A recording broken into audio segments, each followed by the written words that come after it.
Breaking hours തുടരുന്നു. Donald ട്രംപിന്റെ പകരച്ചുങ്ക പ്രഖ്യാപനം ആഗോള സമ്പദ് വ്യവസ്ഥയെ ഉലച്ചിരിക്കുകയാണ്. കോവിഡിന് ശേഷം US ഓഹരി വിപണി നേരിടുന്നത് വലിയ ഇടിവാണ്. അതിനിടെ അമേരിക്കൻ ഉൽപ്പന്നങ്ങൾക്കെതിരെ ചൈന കൂടുതൽ നടപടികൾ ഏർപ്പെടുത്തി.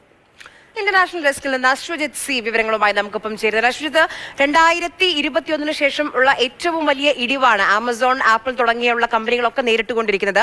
കഴിഞ്ഞ 2 ദിവസമായി 6% ഇടിവാണ് ഓഹരികളിൽ വന്നുകൊണ്ടിരിക്കുന്നത്. $3 ട്രില്യൺ നഷ്ടം വരുന്നു. ഇന്നത്തെ സ്ഥിതി എങ്ങനെയാണ്? ഇന്നത്തെ വ്യാപാരം എങ്ങനെയാണ്?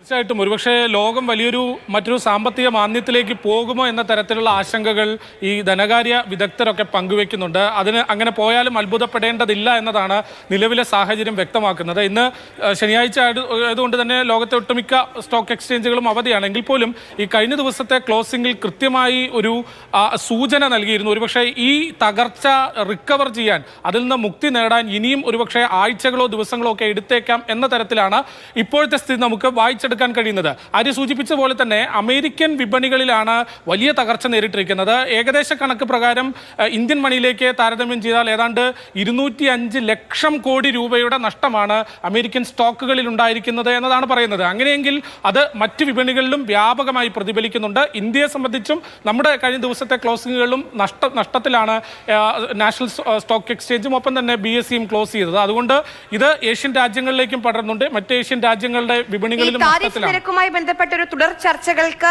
സാധ്യതയുണ്ടെന്ന് ഇന്നലെ വൈറ്റ് ഹൗസ് പറഞ്ഞിരുന്നു. ട്രംപ് ആ രീതിയിലുള്ള വാർത്തകളൊക്കെ കേട്ടിരുന്നു. ട്രംപ് എന്തെങ്കിലും ഔദ്യോഗികമായി പറയുന്നുണ്ടോ?